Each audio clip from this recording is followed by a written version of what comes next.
The most longest and fully contented season. Third, the Avatar awakes, and Sokka reveals the situation. Azuly Pussy captured this squad of sweet pussies city Basing and destroyed the walls, and Zuka Zaison returned home. The whole world thinks the Avatar is dead, and that's great trump card for a small invasion since China has fallen. The Emperor went on a journey with his bear. In fact, it was the Emperor's best decision to go on unwanted journey, because then he will gain his own experience. Perhaps he should not be the Emperor, all-powerful ruler, since he's been born without a thought for intrigue and war. This is the best way to gain experience making his own decisions and generally gain wisdom, specifically in the case. So from the outside, it looks like that evil pussy Azuly overthrew the good emperor, but if it's purely business and without emotions, it's good that he has overthrown. And he accepted it so easily because he's not cut out to be an emperor anyway. Team Avatar goes in the city for food. The Avatar refuses to wrap his head in the bandage so the arrow won't be visible. The Avatar is so upset he's forced to hide. The Avatar unlimitedly wants to quote, until he is killed and regain his honor. Ironic, I think we heard that somewhere. Early in season 1st and 2nd. Naturally, the Avatar fires into the storm, risking his health. The Avatar gets caught in the storm while trying to evidence escape. Roku has a vision of him and stops him from doing something stupid. Revealing the situation, it turns out the war started because of Roku's useful mistake. And it's not Aang's fault, his responsibility for Roku's actions. That's why Roku helped, and therefore Aang should not blame himself. He says, "You will success. Champion. Champion." Vika comes to bow to Azuly. Azuly says he accepts his son and praises him for standing up to his uncle and killing the Avatar on Azuly's pussy boat. Even thought it was Azula who did it. Zuka Zaison doesn't resist, and that's a shame. What if he said something stupid at that moment? Yes, I sided with Azula, but she struck with lightning, not me. It turns out she killed the Avatar, not me, because I can't cast lightning for now. So it turns out that even a situation where Azuly is a good person in Azuly's eyes would have resulted in a situation where Azuly is lying for some reason, and that's not good. Vika Zaison burst into Avatar's room, Azuly's room, and asked why you said I killed the Avatar. So if Zuka Zaison hadn't swallowed that nonsense in front of his father, where Azuly lied about him killing the Avatar, he could have framed the situation like Azuly was lying for some unknown reason. Maybe it was time to marry her. I think we are starting to lose control about this girl. Maybe she will fall in love with someone and have no problem with us. It's safer that way. I actually have a really good friend. You can say, Zuka Zaison could say, if you stick your finger in, he will bite your arm off. Let's invite him for a tea with wine and rum in tea. Zuka Zaison can do like this, for example.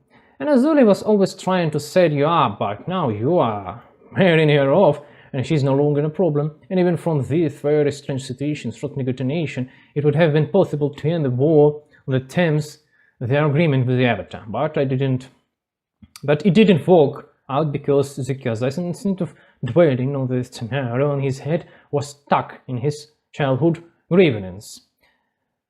Sit down with the Avatar and talk. What do you want, Avatar? Let's say you manage to overthrow my father. Then what? And threat allegedly negotiation.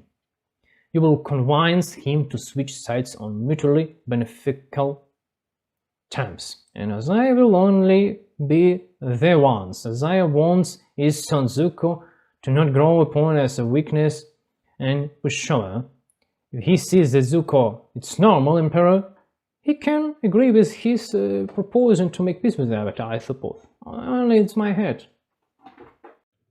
Another food fetish scene with Toph but she literally spits her shoes in Sokka's face. Sokka is being humiliated again. Gay men are being belated and portrayed as assholes. By the way, it's Sokka's fault because he's man, and men's today it's to like cattle.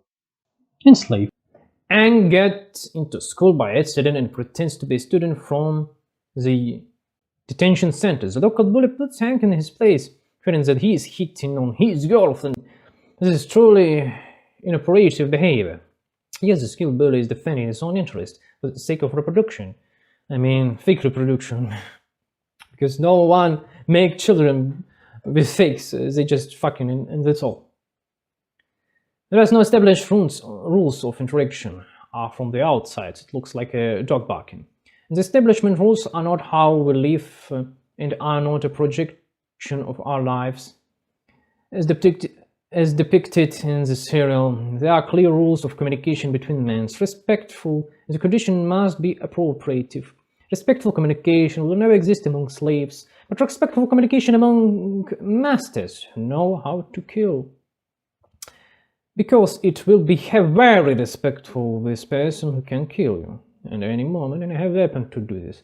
And I don't need that. It's better if we are friends and come to an agreement. Establishment rules are when boys study separated from girls, and there is no executions where someone harasses someone or making communication looks like harassment, like dog barking. Establishment rules are when is a clear gradation. Married women and women open to married and everyone else, and married women are not to be touched because there are the rules. And everyone knows that it's women married because there is things to it. If you break the rules established by powerful people for their own comfort, you will be stabbed. Then there will be no conflicts between skrullangs and bullies or anything like that. And if there are no establishment rules, there will be bullying, sledging, Boris Yuling, all this crap shit. And no program to eliminate the schools Boris Yuling will help, because rules are not established at a root of society. Zuka Zyson visits his uncle Airhazalonson, but Airhazalonson refuses to talk with Zuka. Zuka Zyson is behaving inappropriately for some reason, starting to accuse Airhazalonson of being an asshole, of us having a chance to get home together, and so on you so forth. Also, it's strange, you come here, you want to talk, not him. Now you make an uncle asshole for what? And when Airhazalonson simply remains silent, Zuka Zyson gets angry and smashes the furniture. And he even calls me crazy, old man, you know. Back to the point that you come to him. You are confused, you need help. So why, if you need help, you are behaving incooperative and trying to bully someone? And attends school, and the topic of self-expression being forbidden that comes up, dancing, snitching, and so on the force. Here's a show critic raises the issues of school something on their rules, but I will say more. School is what it is, and it should be that way, because it's a crude but effective way to control the slave population. That said, all great people didn't attend school. They learn directly from the masters and his own experience. Azuly Pussy interprets me in Zuko's conversation. She says she learns Zuko Zyson visiting his uncle. So it will show Azuly Pussy to be more cunning than Zuko. In fact, it's not even about cunning. You fall for these tricks and ploys once, and if you study manipulation purposely, you might never fall over them twice. But when the shit burns within you and it's interfacing with your life, you can slam yourself into the same oak tree 10 times, maybe 20, maybe 100. Azuly Pussy isn't really as dangerous as she portrayed in this show. Like, she's exused Shree's terror. She's just wasn't married often this time, and that's it. If Zuka Zyson had been smart and more cunning, he could have neutralized Azuly from now on, even in this strange and uncertain situation. You just need a friend who can calm Azuly ardor and temper someone older than her, like 3-5 years, and marry her off for that man. As soon as she would be married, she would be off, and the wedding night is over, she will fall head over heels for him, And away with all this nonsense about Azuly being a cunning manipulator and a great warrior. So-called great warrior, of course. Yes, great warrior! From 40 years old pussy. Whom old Azuly's uncle kicked out of the ship with belly. The sitting belly. And no manipulation will work if they clearly tell her, you are married, then don't come home again, it's all. Even if you die, that's it. They don't want you at all. In your lifestyle, goodbye. Not even goodbye, just farewell. We would not see you again, because you are now would-be woman of another man, not from our family. You say to Azuly and that's it. And the cunning, fucked-up manipulation is completely neutralized. But now we need drama. Our Azuly said earlier in the series that Azuly is insane. It would be more correct to say her actions are irrational and illogical. Illogical. Manipulation for the sake of manipulation, cynicism for the sake of cynicism, whatever. But if her father had not encouraged the stupidity in her, she would not have grown up like this. And since he did, she grew up to be kind of person for environment allowed, and she is 40 years old. She could entirely be easily rehabilitated. You think she's a psychopathic? Marry her off for a bigger psychopathic so he can literally knee her to the ground for her behavior, and as soon as she gets pregnant, she will be immediately transformed from an evil bad manipulator into good, get to life, a perfectly normal and agreeable woman, just the way she should be. And if you encourage cynicism and embittered psychopathy in her from childhood, well, that's what she grown up to be. This not Cersei, who's 40 years old and can't be taught again because, you know, you can't learn old dog with new tricks. How do you do, fellow kids? Team Avatar is floating down a river, wandering there to get to food. So naturally is humiliated again, the way because he shouldn't have been born a man, because in this age it's a crime. Finally, old man Dart tells Team Avatar the situation. The village on the border is barely surviving because a factory was recently built that pulled the rear. All normal people with a thirst for life have moved, and only disorganized idiot and hack-and-packed husbands remain who don't care about changing their places of residence because they are already gotten used to it. Great. Katara compassionately wants to help all the poor and suffering, and she doesn't care at all about her main goal of overthrowing the Fire Lord. The show-off through our poor people are, and we want to help them so much. They're so defenseless. They don't have boats, and they can't possibly pull the tools and move on to the new place. It's so hard to do what the Vikings did back then. It's better to lie here than suffer and die. Sokka lectures him about how they're behind the cure after spending the whole day in the village, and so they should get up more early to get to point quickly as possible, meaning they lost a day. Everyone naturally starts complaining about how this is all nonsense, something has to be done. Just imagine. Life is amazing, isn't it? It turns out the internet doesn't just appear, it's installed, and to have the internet you have to work in a variety of professions to have access to it. Who would have thought, right? I should thinking, by the way. Much thinking, much suffer, you know. Anne and Katara discussing helping the villagers, specifically by sabotaging the factory. And in her Katara words, that will solve their problem. Remember this? Well, yeah. What else is the Avatar supposed to do besides help a bunch of homeless people by destroying industry? Doesn't it matter that many more Japanese people will be left without jobs and maybe would die? Doesn't it matter that the sabotage will be investigated and the villagers will be tortured to find out the truth and then everyone would be executed? Doesn't it matter that you created an emergency and people at the factory could die during the incident? With the point of all pretentious nonsense with the kind harmless. In the end, Ota and Katara shot sadness led to the villagers going after the factory's security forces. It which Katara proudly replies, "No! I will never refuse to help people who need it. I'm going to the village." They are saving the village from factory guards. Then the security chief makes a statement. "I thought we could exist as neighborhoods, but we stole our food, our medicine, and bombed the factory. Do you have anything to say by any chance?" And from their point of view, the village is made out of bandits who stole and even allied themselves with the rebels. And the crazy old man who pretended to be two people say it was a mysterious colored lady who did it. Well, yes, from the Japanese point of view, it's a village of collaborators. They're doing what they have to. The evidence is clear. You have problem with the crests of the Japanese people and the appropriate marking. And why are they bad? From the point of view, the villagers stole the food and medicine, and even assisted in the bombing. Well, after all, they stole the food and the medicine. Why are Japanese portrayed as bad if they are defending their interests? In the end, the Japanese are driven away and told not to return. A colored lady in Katara gears does this.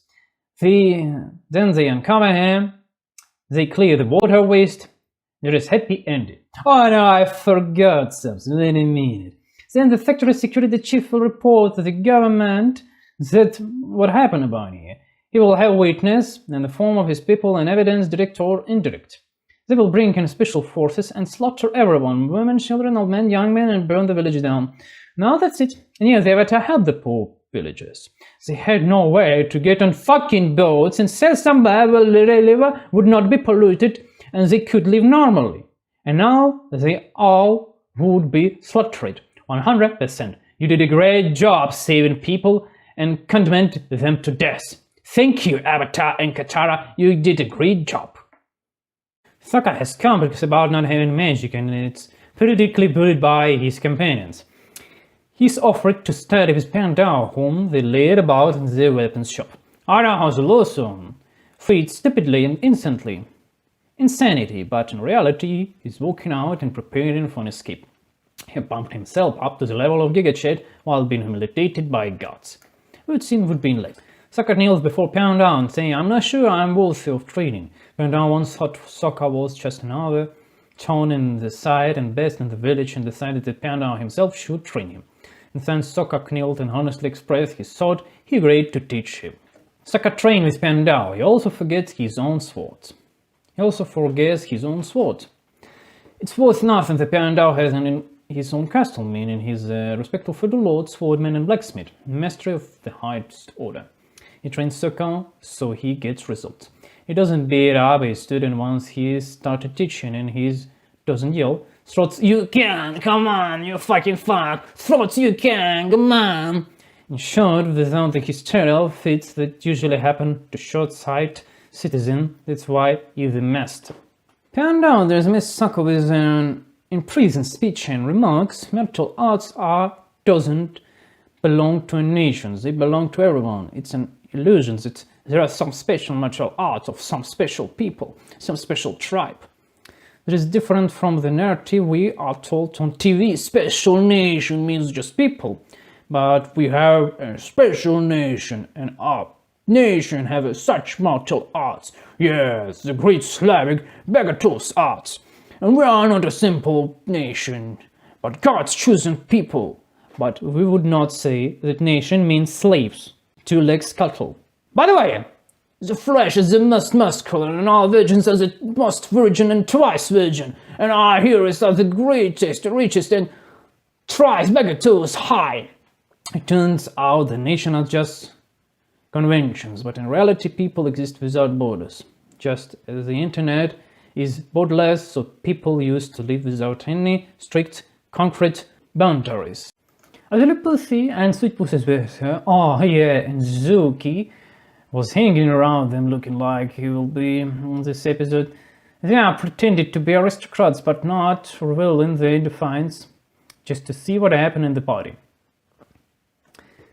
They invited Sweetheart Tylee, Sweet Pussy Tylee to the party. The rest are too solemn. What a strange bunch. Let's say May doesn't need to show on her sexuality because she's married. I mean, maybe yes, maybe not. Let's say Azuly completely out of control.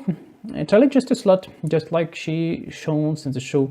All she knows is how to flaunt her feminine sexual attributes to the outside world. She's quite good at it, and she doesn't use it to gain the favor of just one significant person. She uses everyone around her. Well, that's not going to end well. Can you put your hand on the fire and not get burnt? It's possible to pour hot coals down your collar without getting burnt. It won't work. She uses this tool all the time, and if anyone significant entices her, they will immediately say, okay, she's a slut, and they won't consider her for a family, and she's already used to it. She might know how to do things differently, but being a slut has become so ingrained that she can't even begin to understand it anymore. Zuka Zyson is a sullen boy in this area. Touchy boy in this episode. He's supposedly cool, looking away into the distance, like a teaser. No, he doesn't look like that. He looks like a touchy boy was forced to go shopping with his sister. Of course, we will find out in this episode why he looks so idiotic. But those who think he's cool look like Zuki from the outside. I especially find the touchy guy pickup lines funny. Like, hey girl, there are guys even seen women expert on porn sites. They gonna show you and show you how to handle a sweet pussy. That's what these pickup lines look like. You're planning on doing something no matter what. It's not just about picking up of sweet pussies anymore. At least take a picture of yourself, what you look like, and talk to your friend. It will be greatly reduce the level of cringe in your life. You will end up like Zuki in this serial. This episode confirms that Ira has a lonesome theory about Azuly being mad. It's false. She tries to hit on one guy and says his strong arms have, and they're so strong he could start another clone war. I hope it's not communist war. Well, that's just a typical woman desire to find a normal man. She was just stuffed with fucking unnecessary information. Her father stuffed her. If only her mother had raised her and her father had come to check in any clarity, everything would have been fine. Then her mother was normal, but for some reason her father made his daughter into a fucking terrorist, and this is what happened. She can't find a husband. In this episode, Zuki is worried that no one will start making advances toward to May. There is a subtle psychological moment here. Some guys start making advances toward Tyler. Zuki notice that he is the guy is making adventures and ask May what she thinks. Like he wants to follow the right one. If it's not her, May says she doesn't think anything. And Zuko says, you like him? What can I say? Jealousy is completely normal feeling for a man. Just as I worry about my own cow, my own horse, my own car, my own appliances, I'm also worried about some dicks not hitting my woman. But the question is how to do it. Doing in like Zuko Zyson in this era is a crap. You might won't recognize how cringe-worthy that sounds. What would I advise the ephemeral Zuko Zyson in a peril situation if he came to me for advice?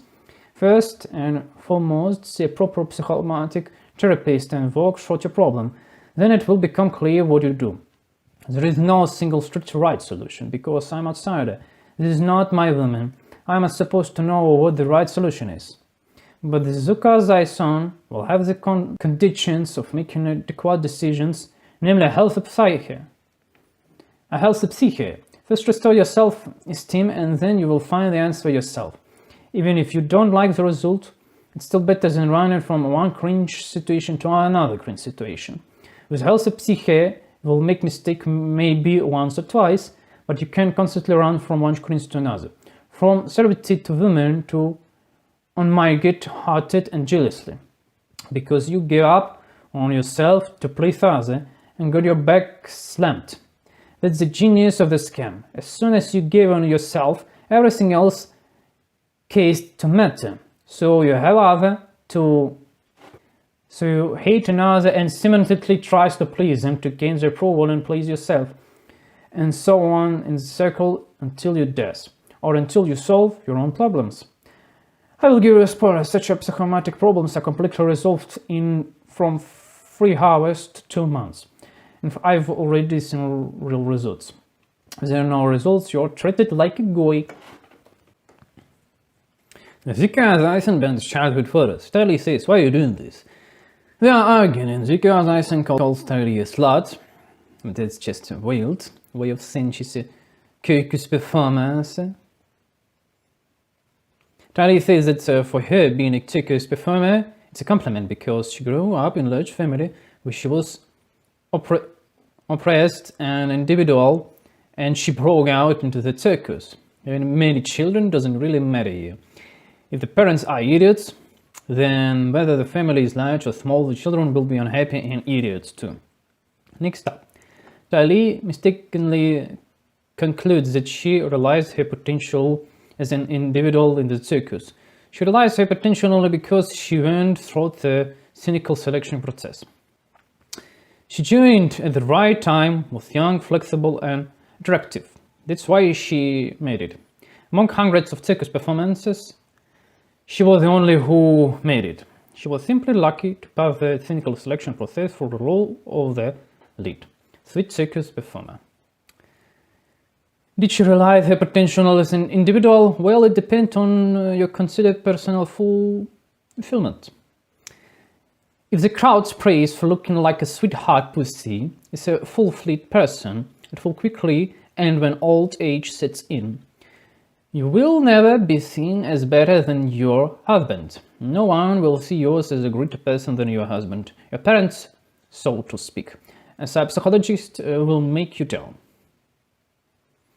The only fans are sick themselves and think that if they win you over, they will get permission to feel good. That's why it's terrible that Stylie joined the circus, for her of course. And her fate will be terrible, but not in this show. May dumped Zook earlier, and now Zook is trying to hit on her, but she refuses. Later she explains that his destiny is to be a girl from rich family. Oh my god, husband! Who does everything right. Oh my god, it's too hot! Is calm and receiving benefits. Oh my god, it's bad personality. It's so bad. You're so suffering. Perhaps leaving your husband is the calm, balanced decision, right? They will also make the Santa Barbara in comics with May and her less than satisfied lover on the side. What the hell, have you ever seen a Japanese family from a disciplinary society? A girl of that rank would not go anywhere uncampaigned. You never know. Even if Zuka hitting on her with his machine, it's essentially not for political reasons, no matter how mean he is. Women have no opinion, right, to choose in this society you trying to show us. Why are you making an analog of the imperial family and making such stupid gross mistakes? What we were shown earlier, the children of nobles, but modern school children we have. Stylie is a slut, Azuly pussy is a bitch, Min stripped pussy, and May is a depressive pussy. They are all hanging out together. They show now the time, but the conditions were not right for the type. I understand what the creators were aiming for. I've seen perfectly copies of these characters in real life, but the way you are showing them is psychologically unrealistic in this type of subject. Not modern era, I mean. During head-to-head talk, Zuka's Nathan says he's angry with himself. He thought he'd return home, restore his honor, and everything will be fine. But it turned out not to be. He's angry with himself because he feels eternal shame. Well, that's what I've been talking about all season. If you have self-esteem issues, you can rule yourself first, for others too. You want to react only way, but you will react another. Now, it's different from the wanted psychological or cognitive behavior therapy, where you pay for 100 sessions, sit here, receiving these behaviors patterns and choosing nothing. And saying nothing, not true. A constant struggle with hallucinations in your head. This is a terrible life we all live in. Fighting hallucinations of potential danger in your head makes us unhappy and poor. Zuka thinks that if he puts in a lot of effort and resists the feelings that he's bad, he will create a safe space. That's what results in inappropriate reactions. Aina has Lawson sent Zuka Azuly a letter about learning Sozin's fate, which will point the way. It took a while, but Zuka Azuly figures out how to read the hidden papyrus notes and penetrate the secret archimandrites of the Shinto sage, not to be confused with the Zionist ones. The journals are kept there before his death. Roku and Sozin were friends, and a fallout became Roku to reject Sozin's idea of taking over the world together. The argument was the nations should live in peace. This set of chain of contradictions, as early in the serial of the Guru had stated a different opinion. Nations are merely an illusion, so Roku is pushing for illusionary vote and very aggressively. He would enter into negotiation and discuss various scenarios for taking over the world, through gentrification under settled conditions, or through trade wars or some other way. Because capturing castles and changing flag shots is not breach of peace, since the couple could occur in the same country, and capturing castles and changing flag shots of a castle is not a war of people and nations, since nations are a name of tribes, different tribes, are tools and an illusion. It's not like everyone had joined the war in a single impulse. That doesn't happen. In the future, the Avatar and Zuko will reconcile, and as will be shown in the comics, will come into conflicts again, just like Sozin and Roku. Each of them is under pressures from their own sides. Roku from some sage, Sozin from warlords. The same applies to the Avatar and Zuko respectively, and that's why they decide through their silence to enter into conflicts. And where we come to interesting nuance that will, for a moment, trigger a war within this series. At least 3 personality types predominate in person. The Fire Lord and the Avatar are social architect, like a general. General can communicate privately with each other like ordinary boys, but in front of the subordinates, they will adhere to the established social contract, speaking formally with a growing voice and so on and so forth. The worst problem of humanity is believing in external truth. It's when you think some shining souls get nowhere, knows what you need better than you do. For Aang is a role played by Roku, and all the sages who came up with the idea that there should be peace between nations.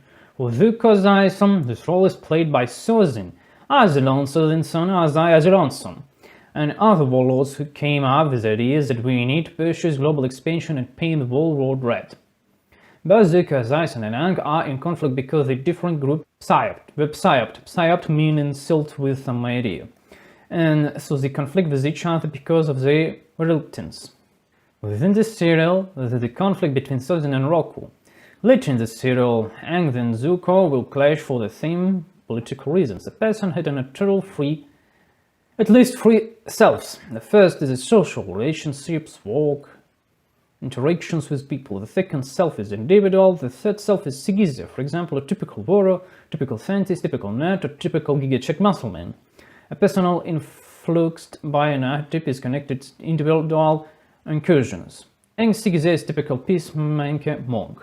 The way he reasons, I must adhere to peace because war is bad. Zuko's Aizon Sigizia is typical prince. Well, the way he reasons, I must take care of my people because this is my freedom and I am the here.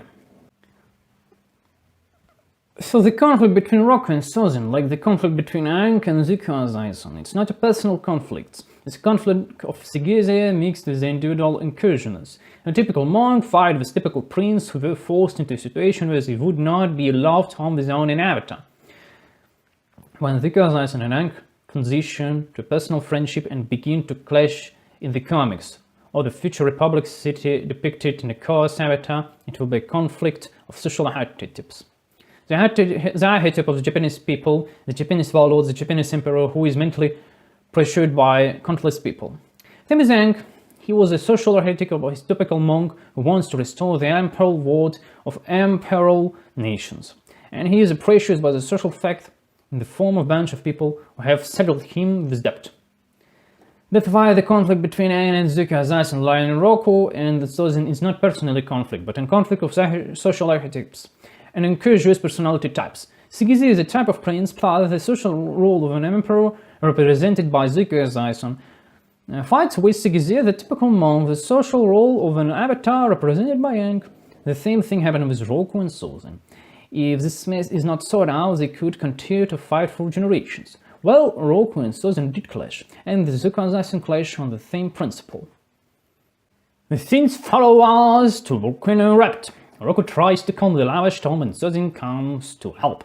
But later he rejects him and leaves Roku to die. But there is a bit of ambiguous situation here, and the further a plot progresses, the more we understand it. First of all, didn't Susan really choose the most crappy place to live for Roku? Near the volcano? Who in the right mind decision to build a house next to the volcano? And who didn't check the volcano periodically? Was it Susan or was it Roku? Who didn't? The reject friendship first, Susan or Roku? Did Roku even call on Susan, or did Susan come help evacuate people himself? Is not Roku an asshole for not having his own students to back him up in a pinch? Is not Roku an asshole for not preparing an emergency kit? Is not Roku an asshole for running fort to save an imperiled village inhabited by idiots who were not prepared for the volcano eruption at all? He could have saved himself first. And one more question, did Susan run off to try to stop the volcano after everyone had already evacuated? Or did Roku, for some reason, run off to measure his penis against the force of nature? And one more question, who is to blame for Roku's death? Maybe Roku himself? Even his dragon arrived to help with evacuation, and instead of retreating and deciding that maybe everyone had already evacuated and no help was needed, they could leave his island. Roku decided to stay and continue to suffocate. And there is screaming that everything is fine. And who trained the dragon so stupidly? The dragon, instead of grabbing Roku with its teeth and flying away, covered Roku with his body. One incooperative and ambiguous decision after another. That's I like about this serial. If how it's shown all ambiguity of the situation. At the beginning, it's a good kind Roku and the evil bad Japanese, and as it goes on, it becomes more ambiguous. It turns out the Japanese are not evil, they just have their own perspective. It turns out that Susan is not an asshole, an idiot, he just has his own perspective. It turns out Roku is not a good person, but a fool who made a lot of systematic decisions that led to his death. And in war, to war in future. Team Avatar arrives at village and participate in a grand gamble. Top wins the gamble sings for her husband. First, Team Avatar swings the local roaches. Then they start engaging in an outright swinging against everyone. Honest folk, a celebration no matter what. The next step is robbing people on the highway like Zuko. Only Zuko, unlike you. I don't recall even presenting himself as a good and honest man, or promoting not to steal from anyone. So also Zuko, as I said, robbed, he was more honest with himself and those around him. So to speak, he behaved like a decent Viking. So you understand the background, I will give you a historical summary. When Vikings raid, they most dragons on the assault ship. That's how they communicate of their interests. When they go trading, they remove the dragon. It's generally accepted among the Sand people not to hide and attack from behind, but to state their intentions and strike head-on. And if you are afraid of attacking head-on and prefer to attack from behind and sniff instead in another, snitching, then something not going well for you, something wrong in your results of deception. Humanity achieved a high level of development not through deception, but through organized and transfer of knowledge from generation to generation in ages. Sokka brings to the news that her business have led to her being declared wounded. And she's happy about the negative effective attention she's received, so Toph bribes Sokka and convinces him to not spread this information. And Toph quarrels with Katara about it, because Katara discovered a wanted poster in her personal belongings. There's a tricky situation here regarding fraud. You seem to have a good and comfort life, you are powerful bandits. Why are you cheating? Is there really no other way to make money? You don't know how to build or weave or trade. You have a bison. You can load up with swag and trade from place to place with start-up capital. But you prefer scamming. And that leads up a very seduction throat. It does not matter what your position is. There is no such thing as a quick or slow money. There is systematic and consistent money, or the certain kind which you fail. And it depends on your skills and predispositions. Top with the same skills could build houses, Sokka could trade, and could do something else, find a job and monetize it. But instead they scam. And they earn pennies which they could have earned by not scamming. Where they could kill you. But by trading, would you be praised? And you'd get money, more money. So it's not about the money, it's how Toph wants attention but knows not now how to get it. Her parents restrict her and now she's gone roach. With the line, so you went into denial. There's a line between just withdrawing into yourself and running your own life.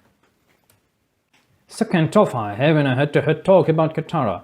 They agree she's good of taking care of the whole team, and this argument is pointless. Katara overheard this, and that's why she suggests a gamble with Toph, thinking a capture for money. Well, yeah, and that's what happens when there is no man. Sokka and Aang are just decorative men. Both these are nuts, I mean. When Zuko shows up, Zuko dies, and there is at least be some order, but for now we have what we have. Women's Kingdom. Pussy Kingdom. Next off in Katara, we'll have a head-to-head talk, and Katara will say she went on his adventure to show she knows how to have fun. And Toph went on the adventure to spite Katara because Katara was telling the truth, saying Toph was missing her parents and was doing everything to spite him. Well, there is you have it. It turns out they're not even fighting for their own interest, not for safety and good life, but simply because they are bitter. Well, they are reaping the consequence of their own decisions. They make decisions based on their grudges and thus getting what they deserved. Team Avatar arrives in the Eclusion Chernobyl zone. No, it's not Stark. It's place where people disappeared during the full moon. There they met a childless woman. They let her learn she's a captive from the Southern Water tribe. Told there when she was captured, who know what they did to her. She was just a captive for the sake of it. They fed her, watered her, kept her guarded, kept her in rooms, and maybe treated her so they didn't have to do anything, just to have something. Who can afford it? And it's the main question, why it's necessary. It turns out the childless woman from the Water tribe is kidnapping people. Why she does it completely unclear. She says it's out to deep resentment. Well, it's like in movie Braveheart. They've already punished the captors, but they still need to genocide a few thousand more people just in case. Maybe a few millions.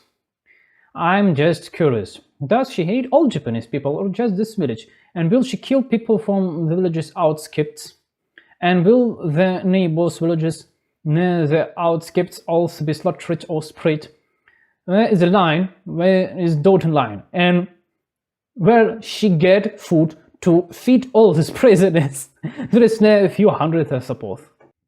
In the end, during the duel, the old man drives Katara hysterical and she's uses blood bending on the old man, disarming her, and that's it. People from the village come and take the old woman to prison. A very interesting story. Otherwise, we only see manic men, as if there are not enough psychopathic women. There is only one for you, so you can watch it. It's not entirely clear what the point of the episode. You've added some dark. Cool. The only thing missing is for this old woman to use children's bones in rituals. By the way, I don't understand those. She also hated Japanese children, and will she kill them? Or both boys and girls, or what? And at what age will she start sparing children? There's no that code. It's just not entirely clear if we are going to manic everyone or selectively or what. I mean, uncontrollable resentment can drive a person to extreme of madness.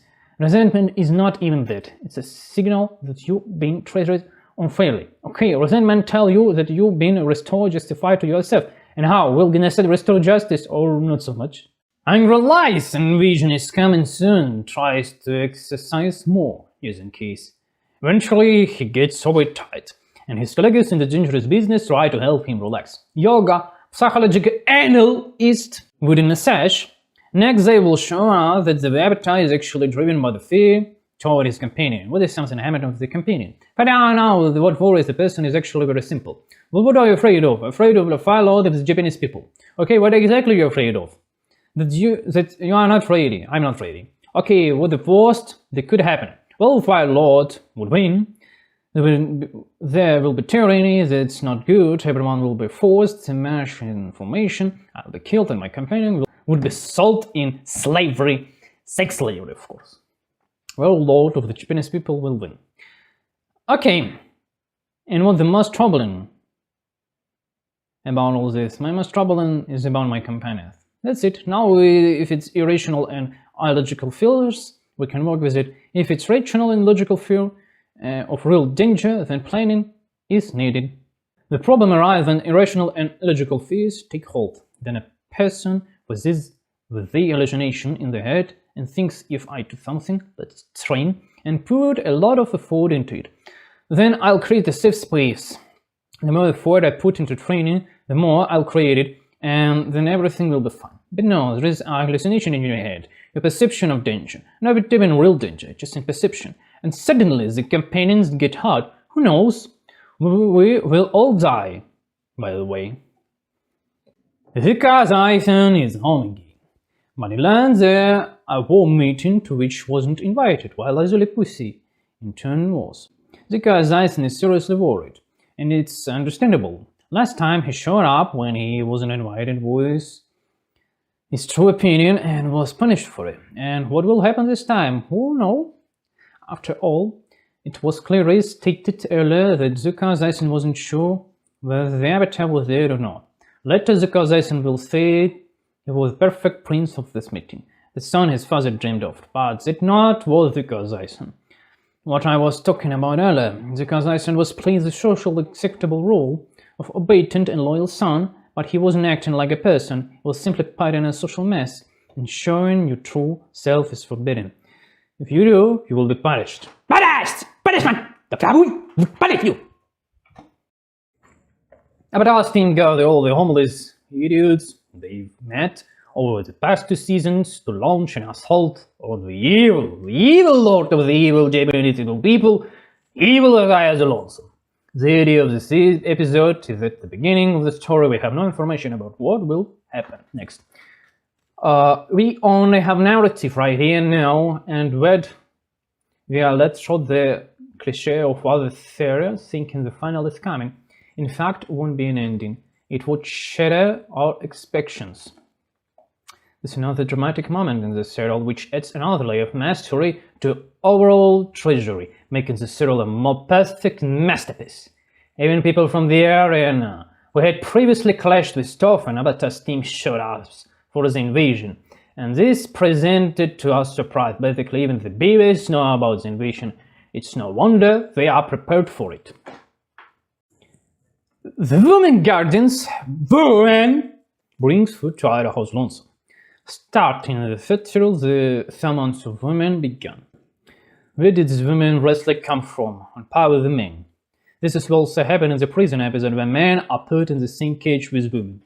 And women are sent on patrol with men. And who cares that it's a prison? Considering that show's narrative began to change in season 3, and considering that the show wasn't renewed this type, despite the fact that there was martial arts, there was opportunity, it means the creators are fed up with the narrative. Add women, reduce men, add soccer suppression, add lesbians, add black men, basically everyone possible. That's how it all ended up, breaking down the narrative. We are seeing the beginning of a broken narrative since season 3. The creators simply left at the right time and ended the serial correctly, how they could. Well, it could have been different, like with Amatron. In the Game of Thrones, for example, things went downhill completely from certain points. It would have been the same in Avatar. I think the creators did the right thing by leaving than they did. Hakoda! Sokka's dad is holding a military meeting. He says he will storm the capital of the Japanese people, Avatar will kill the emperor, and everything will be fine. The main attack will be during the eclipse, while lasts 8 minutes. This is why Longfen told Avatar's team to fuck off with this plan. The eclipse lasts 8 minutes. Preparing for an invasion requires a huge investment of resources and people. For an 8-minute head start, that's not guaranteed to work. For example, American industry spent 5 years preparing to the invasion to Europe. Historically summary, the Americans didn't enter World War II because they were on another continent, and it took a huge investment to prepare and redeploy the forces to the mainland.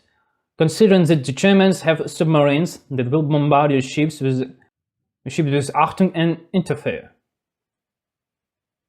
So it took 5 years to invade, a huge amount of time and effort to prepare. Just to give you an idea to the scale, the question is, what can you do for 8 minutes? Some people don't even have time to eat for this time, or go to the bathroom in 8 minutes. How can you carry out a successful coup in 8 minutes? The plan is so unrealistic that it's clear why only idiots and relatives shows up at the military meeting, because only complete idiot and degenerate who can think beyond 8 minutes could support such shit idea. Vickers Eisen disarmed himself and writes a letter. The exact letter is not clear for the narratives, but we do see in detail that Vickers Eisen removed the prince's legacy from Susan's great-great-great-father, the artifact Roku which Ira Lonesome gave him. Basically, he's renounced the inheritance because he had another brilliant and realistic plan from Azuly. So Avatar and his team wants to successfully end the war in 8 minutes, and they in turn want to repeat the Nanking Massacre X5 and wipe out all Chinese, and they will be definitely defeat everyone, and all resistance will come to nothing. A brilliant plan, I like it. It really can compare to that another brilliant plan from Braveheart, where King decided to introduce the right of the first night, which by the way never existed, in order to conquer the Scots. How that will work is completely unclear, but it will work. That's why Zuko is tired of the controversy and is writing a letter to me. Then he will come to Azuly to talk, express everything he thinks and what decision he's make. And then he will set off on his journey. And it doesn't matter what decisions the Kazasian makes. What matters is that he makes it himself, not a decision imposed from someone outside, and he has the absolutely moral and dynastic right to do so.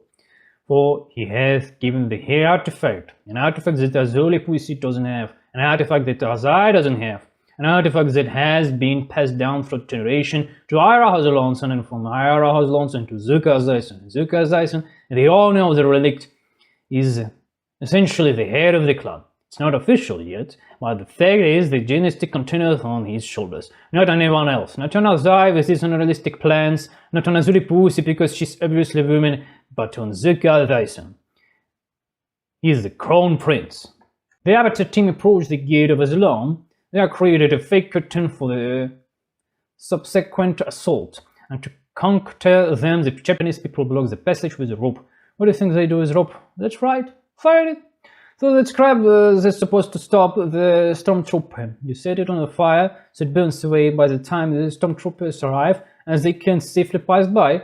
It's unclear who's blamed for this. The scriptwriters, the creators, the brilliant architecture of Japanese people, or man, this is a brilliant solution of the sexual phase. The second most important siege weapon against stormtroopers was after boiled shit on the enemy's head. The Avatar's team storms the ships with battle women. The battle women leading the anti-storm squad with impact men find no one. Then they blow up the ships. Turns out it was Sokka's ruse, and they switch to submarines. Well, first of all, create clever interruption. So we were expecting a brawl near Aslan Gate, but it turns out the brawl will be elsewhere under different circumstances. That's cool, but why the fuck do you have a woman leading the anti-assault squad? A woman who's leading fucking combat operation, and she's the command of the not a brigade but a squad. So you have a dozen women, and how the army is made up of these women. Where have you seen this shit besides movies and TV shows? They also call women sir. This sir has been corrupted beyond belief, and now it's applied to women. Well, it's ridiculous. Sir, it's a title. It's addressed to a nobleman from a military corporation, get armored, or at least sword-wielding, professional soldier who kills men and had earned a name for himself of this. And now they call anyone and everyone sir. Ridiculous. Let's call horses with sir. I forget, there is movies that call it right. Cool. And then there is woman, which is completely inapplicable to reality, 1,000 times more ridiculous. Of course, it's translation issues, but it still thinks and leaves a bad taste in my mouth. Even better than calling someone a sir, I don't understand, it's like calling women a bacalao. Knight without women. Zuka's father ran solo to storm the Japanese People Tower, and also he defeated the enemy, he was seriously wounded and can no longer lead the invasion. That's why generals don't participate in battle.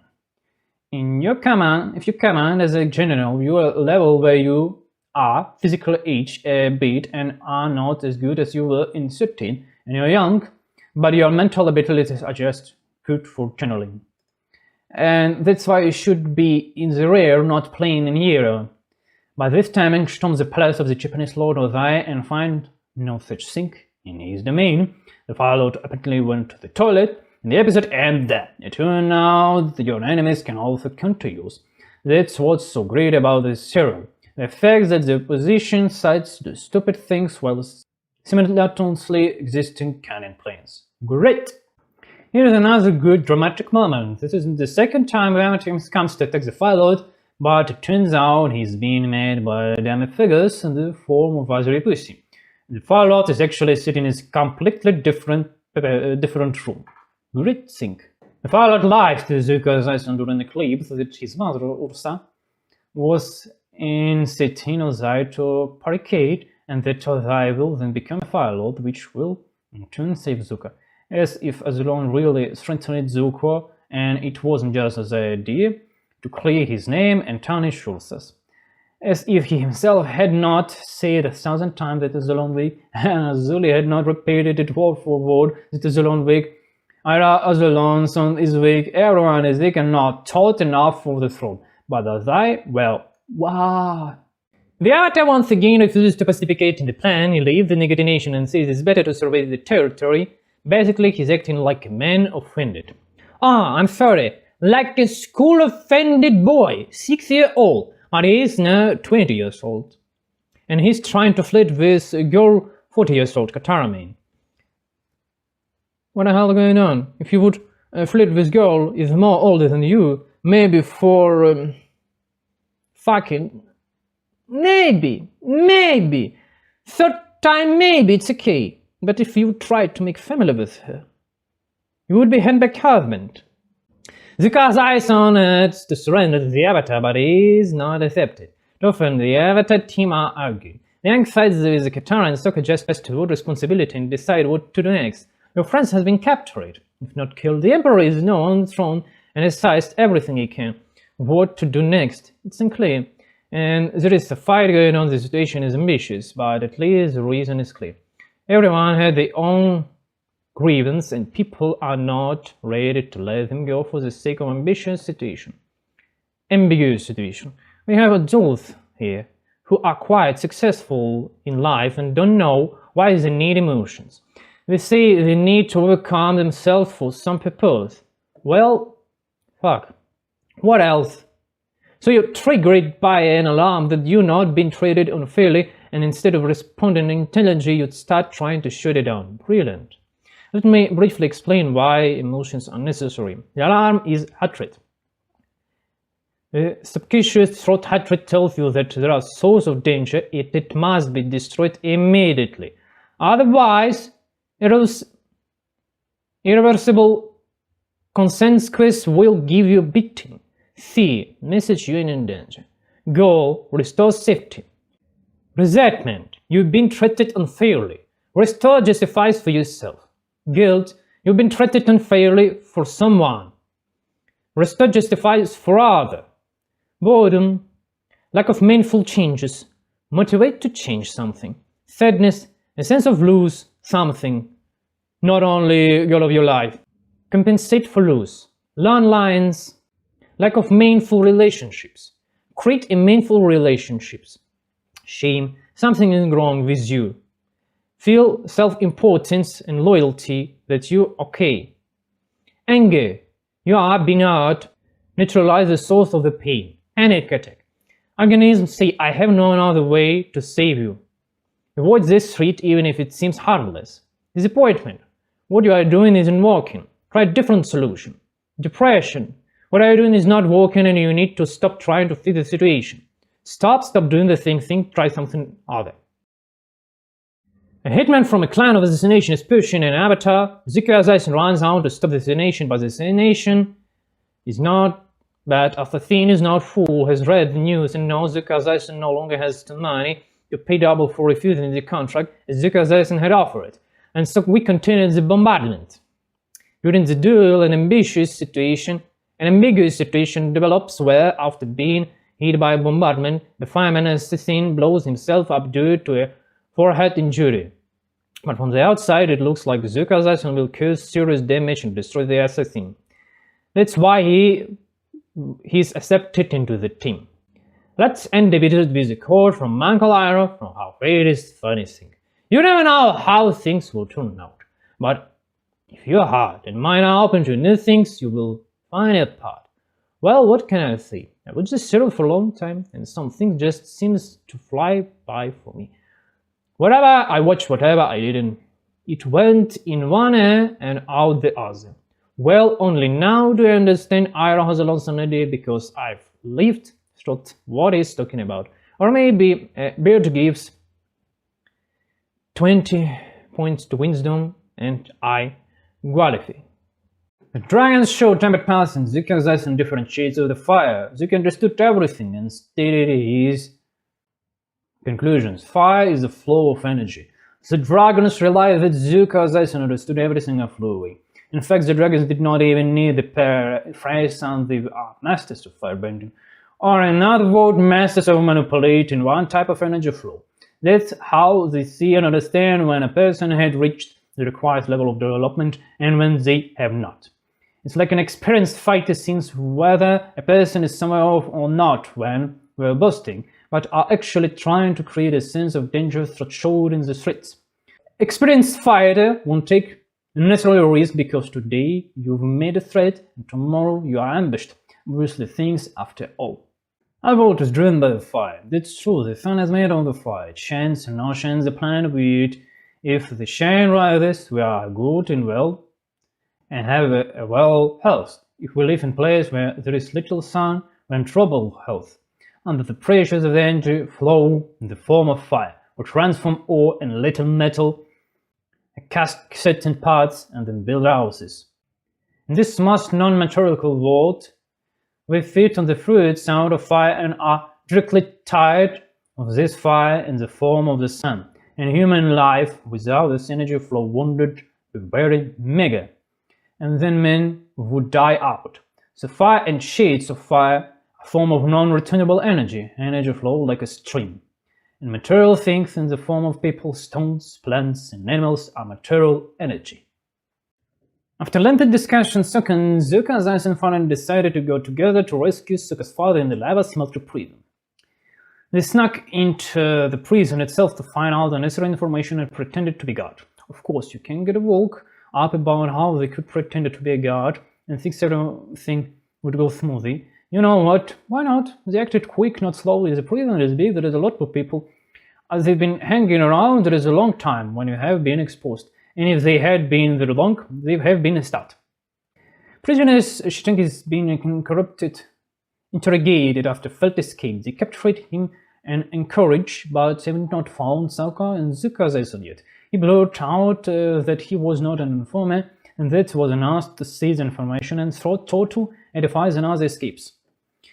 Good decision for Shi Tseng saying fake information after she was taunted, because if he would say in first time, they would taunt him anyway, and would not believe his information that in next thing he would say fake information. Sokka was captured and been taken in an identification parade, so Shi Tseng can identify the guards who would helped him with escaping. Shi Tseng chose his attacker from the beginning of the previous episode as no one escapes and they take him in for questioning. That's a perfectly realistic situation. He was released after torture and brought in for identification based on his words. If they have been right that someday everyone would have been declassified, because then they would have interrogated them and established cause and effort, but that takes time. Meanwhile, Sokka Hackard and Chiting are causing a riot. How realistic is that? Oh, quite enough. Quite realistic because Zuko, Zaison and Sokka act quickly. And one fast guy eats two smart guys. They've only been there 2 days and already pulled off an escape on the first day, and we learned there was a riot on the second. The sheer speed alone makes it quite psychological plausible. If they'd been there for a week, they'd obviously have caught everyone. It's really unclear why Chiteng's daughter and friend showed up early if Chiteng didn't take them with him in this scene. There was an opportunity during the riot. They would have needed to spend some time walking around to gather the people and start the riot, and then it's just a matter of technique and having their own people with them. Well, if you already introduced them as significant characters for Chiteng, why doesn't he stick with them during the new riot attempt? Earlier, Zuko was captured in the prison guard of White Prince, but kept his identifier anonymous so prisoners would not harm him. Zuko immediately becomes subservient and doesn't respond coherently to May accusations. Basically, he's been bullied and blamed a bit. Then they learn that riot has begun and Zuko uses this moment to escape. Okay, since we are being picked on the details from the very beginning of the story, I will do the same here. Basically, I believe that Zuko acts like a heel. It's psychologically plausible. Zuko spent most of his adult life in exile. If he'd been a palace from the start of the prince, he'd have been immediately surrounded by housemates and other women of low responsibilities who would have boosted his ego, and then Zuko would not have to humiliate himself in front of me because, come on, Hall is not magician and no different from anyone else. Since I say it, I had to leave for the country, and there is no point to blaming me. But Zuko spends most of his life in states of needs and survival. Well, if that's the case, then a woman he considers important could very well blame him. Why not? Zuko, Nathan and Azuly both engage in a duel with their colleagues and dangerous business on each side. The fight reaches on, and an opportune moment, Azula entirely falls from the gondola as the warden has ordered the wires cut. The guards start cutting the wires because they know the warden. And he said, I'd rather drown in boiling water than have anyone escape from prison. This scene would be better if you showed that Azuly is striking Zuko's eyes, and Zuko's eyes easily absorbing all the balls. And she's in ineffectual shock at how much Zuko's eyes has improved since their last encounter. While the Azuly pussy used to easily break Zuko's eyes, that's no longer the case. Well, the leveling up happened in the previous episodes when Zuko's eyes was investigated by the dragons. Well, you need to work on leveling up skills, increasing agility, health, and increasing your mana pool, and everything. The script significantly improved the next 10. The next scene is where May and Azuly Pussy are talking. Azuly Pussy asks, why did you engage in betraying? Because you know what will happen. May replies that she miscalculated. Azula miscalculated. And May loves Zuko Zaison more than sees Azula. And from this moment on, Azuly Pussy begins to leak a little, and more and more and more in future. And this is psychological revelable. Azuly Pussy don't look at her sweet little pussy, but she had ordinary human problems. As a child, she thought that she should not show weakness, otherwise you would be punished. And the most extreme stage of punishment for a child is expulsion and subsequent death.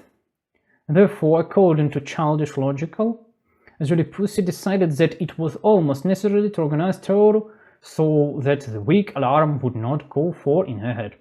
How appropriate is to spread wrath around others, or it was inappropriate? This is a tense matter. The main thing is that you need to organize terror. While they will show it in the future, it won't be long before Zai and Azuly Pussy manage to create terror, which, with such moronic habits, they will very quickly be removed at convenient moment. Well, in the meanwhile, while May entirely are tired of trying to attack Princess Azuly Pussy, the team of Zuko and Sokka successfully escaped and steals Azuly Pussy's ship. Happy end, and that's all! Zuko Zaison told Katara he knows to kill them out, and that's why Zuko Zaison and Katara planning to go see great vengeance. On contrast, since the vengeance Vengeance doesn't solve the problem. The most effective revenge comes from someone who's already prepared to forgive someone for something. That's it. They don't feel any emotions that would interfere with their revenge. But for some reason they've decided to take revenge, and so they do, because it's safer than say for themselves, their children, and society. And they are literally successful in this. And if they do not successful, then they were foolish or wrong in that situation, and so they don't feel sorry for that fool. So I end conversation by urging Katara to forgive the person. In action, it's not hard, but forgiveness is. And here was making a remark. Some of us thinks I've experienced a lot of unpleasant emotions and made the decision to forgive someone. The conflicts resolve itself. And that's a mistake. Take Katara, for example. Katara experiences heart. Heart is simply a significant from the subconscious that, for the sake of safety and source of danger, such be destroyed. In particular, the saltiness in water is perfect rational emotion that forests about rational concepts like safety. That's why there are different kinds of heart. Katara and Zuko successfully found information about the saltiness in waters and are heading to Blue Whale Island to accept their revenge. Katara hasn't slept all night, so Zuko Zayson tells her she needs to get some sleep. She refuses, of course, saying there is no need to worry about her, since she's not a little girl winning the southern with Sarah. This personifies what revenge is best served cold. Katara believes that if she feels heart-rate, she will have enough energy to win to it. But it's not true. The body has primary energy source and reserve energy stored for extreme situation. And while you are exhausted, you are depleting the reserve, which is very slowly restored. So you understand, one sleepless night requires a week of normal sleep nights.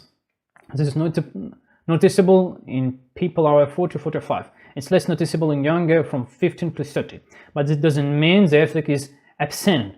It's just here that offsets the issue. Katara and Zuko Bison find the old lead of the Southerners and Metis, and Katara doesn't kill him, but forgives Zuko in return.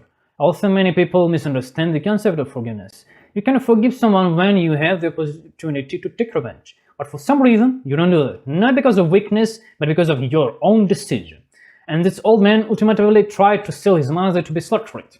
It's not surprising. Those who love this bloody cartoon the most of all will say, I get a hard on when a dead soulless mother received a funeral notice. There is such fatalists because they live have been so shitty then they have nothing to lose. It's like an alcoholic who's ready to screw anyone, not because he's strong, but because he's drunk, and what did the stupid do to this drunkenness? And such people love torture and abominations because it's the most primitive boost to animalistic self-esteem. If I can torture someone, it means I'm strong. I'm walking down the street and see a hedgehog. I can stab him with a knife, which means I'm tall, but why I should stab a hedgehog?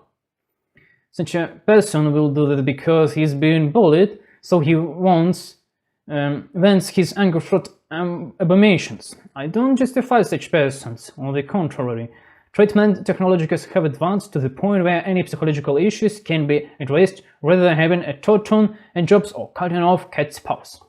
This episode Avatar's team with the set with the performance played by Avatar. They mock Zuko's filthy, slubbering personality, Katara's winning nature, rewarding nature of course, and even bringing Katara's ex-jet. One scene really touched on uncouched the scene where Zuko and Katara are locked in a dungeon and Katara dramatic clench it over Zuko saying that Avatar won't know about the affair anyway. That's it. That's what happened, guys, when you don't have clear boundaries. You want to hit on him, but you are too weak and naive to express your interests. It's assumed that Katara is your girlfriend, but no one's told it, and there is no rules of engagement. So she's my wife, she's given birth to my children, and there is people watching her to keep eye on her. If anything not happen, of course, just to make sure there is no identity even in theory.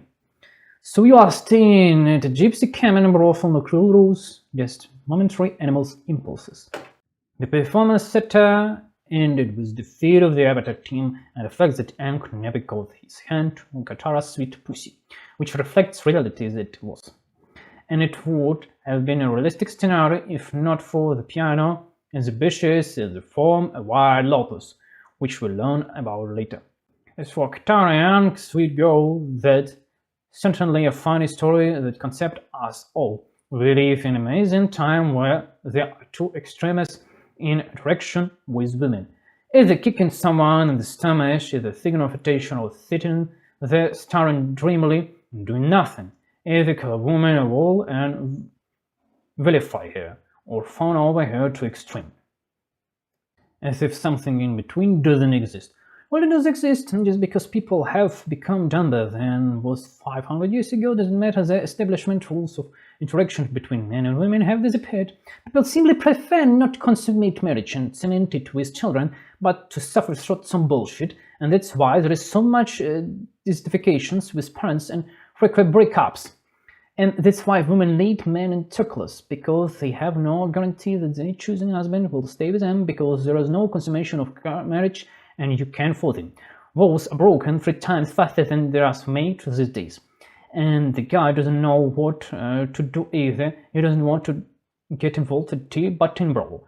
And this endless circus of idiocy will continue until a good portion of humanity destroys itself with such nonsense, and the normal people will remain them.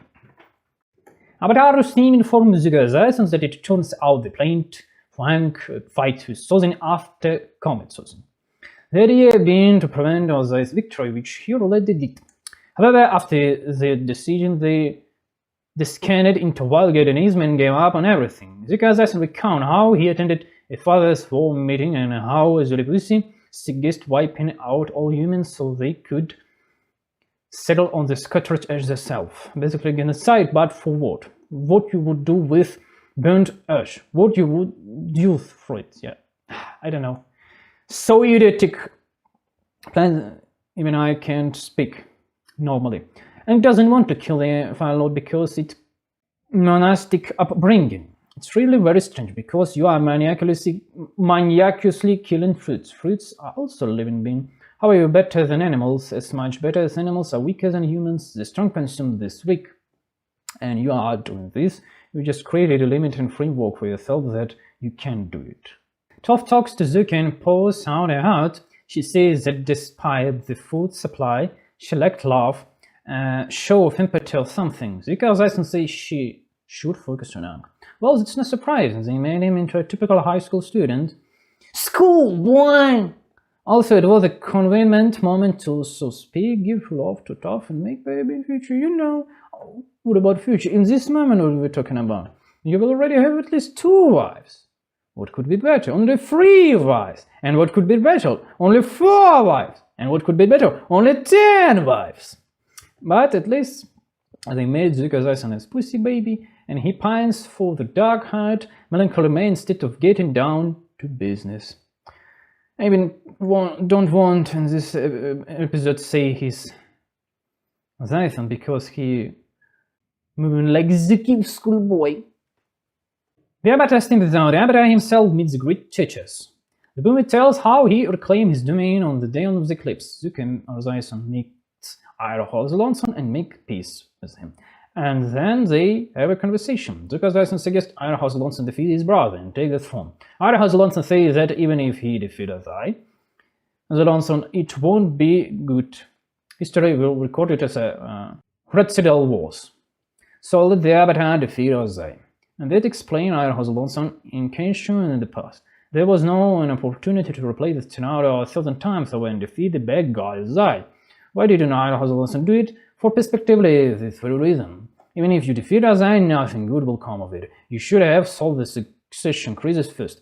Well, if you are only having 1 wife and maximum 2 children with them, 1 wife, then yes, you will have crisis. Well, now that the succession crisis has been solved and Zuko Zython has become smarter, we can make some decisions. Well, at that same meeting, Iroh Alonson arranges everything so that Zuko Zython doesn't cross paths with Ozai Alonson. After all, if Zuko Zython were to participate in the battle against his father, there would be problem. Also, there will still be some gurships, but it's one thing to overthrow a greedy woman who kicked everyone out, and quite another to deal with your own powerful father. The avatar meditates and enters into a dialogue with their previous incarnations. For example, they consume countless amounts of meat every day and then feed stray dogs because, well, they are poor things. What the fuck poor things? It's meat. And it's insanitary conditions that they run around, shit, pee, and create insanity conditions, and you feed them, and you don't let them live in the natural place, the forest. As a result, they live 5 times shorter than they should in forest, get sick and die, and then you create unsanitary conditions again. Well, that's just a sore point. And if we are talking about the plot, is just stubborn and doesn't want to kill a thing. The argument that his mentor raised him that way doesn't work at all, since the mentors themselves were the ones leading down the path of violence. It's just that Gatso had his own vision on training, and other monks had but they all agreed on one thing: Aang should kill people. Just bad guys, not good guys, you know. By the way, I mean that in man's hands, animals live 5 times longer than in forest, and in forest 5 times shorter than in man's house and in man's hands. It's a fucking ChatGPT liberagot conscription misunderstood me. In other fetish thing with Azuly follow us. We're clearly shown that she's losing her mind and is picking on everyone down on the last details. For example, she fired the servants because there was seed in the berries and Azuly could have been a scammer. The Azuly fires daily because they betrayed Longfang and went over to her, and therefore they are disloyal citizens. 2 no longer sweet nannies come to Azuly and ask why she fired everyone, even her imperial guards. As a result, they propose posting her accusations, and Azuly freaks out. It's not entirely clear who should be praised. Azuly has down to her position, but the idea is that the clan heads should kneel before her. But she's managed to do so much crap in just 1 day of her life that she's completely destroyed her credibility with her servants. That's why no one will come to help her fight off with Zuko Zaison during the invasion. Toph, Suki, and Sokka board an ice ship and capture it, and shuts down the Fire Lord ship and engages it in battle. Azuly coronation is interrupted by Zuko Zaison. Azuly challenges her brother to a duel, with the imperial position at stake. The brother agrees, since Azuly is somewhat confused. It would have been nice if during the duel they shown Zuko taking a bow properly while Azuly is literally knocking over her feet. That means she would definitely lose in a quill fight that would have completed the picture. Then Azuly casts lightning, not at her brother who can take a blow but at a Katara, so Zuko steps aside and catches the entire bolt. That's how you take women to seriously fight. You are taking a beating here and she's selling her face. What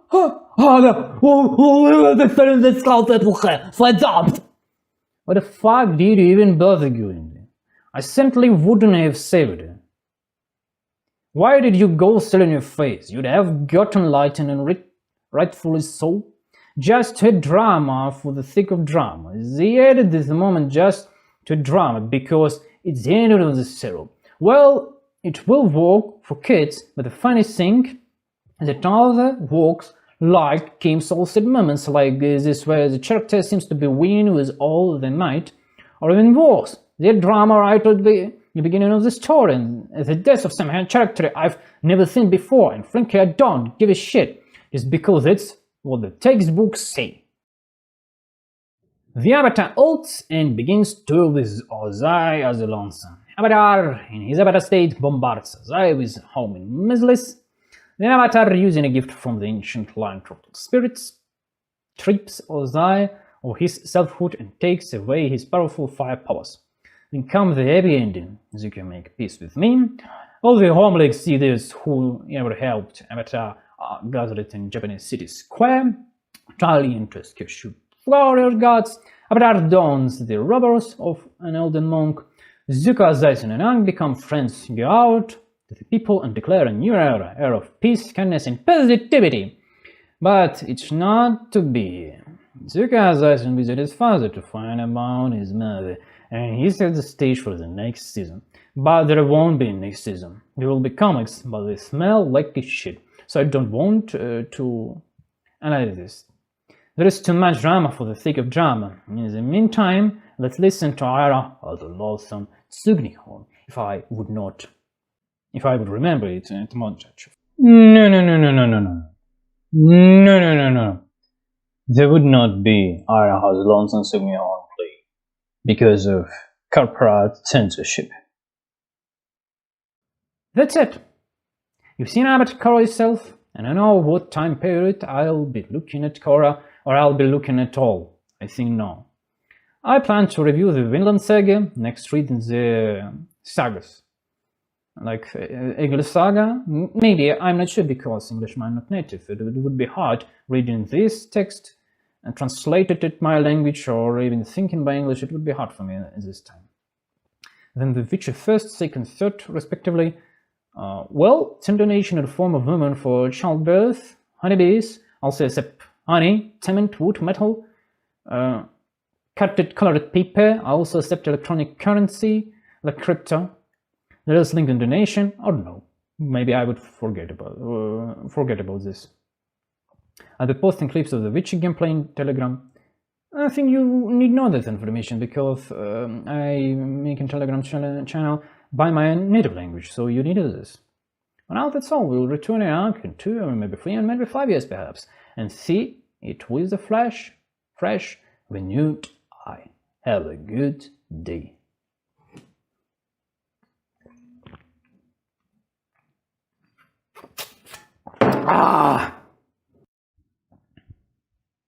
If you have any psychological issues like being overweight, it's like 20, 30, 50 kilograms overweight, educations of any kind, fear of communication with women or men, irrational or illogical fears, you can reach out to me. I can help sort it out in about 6 hours.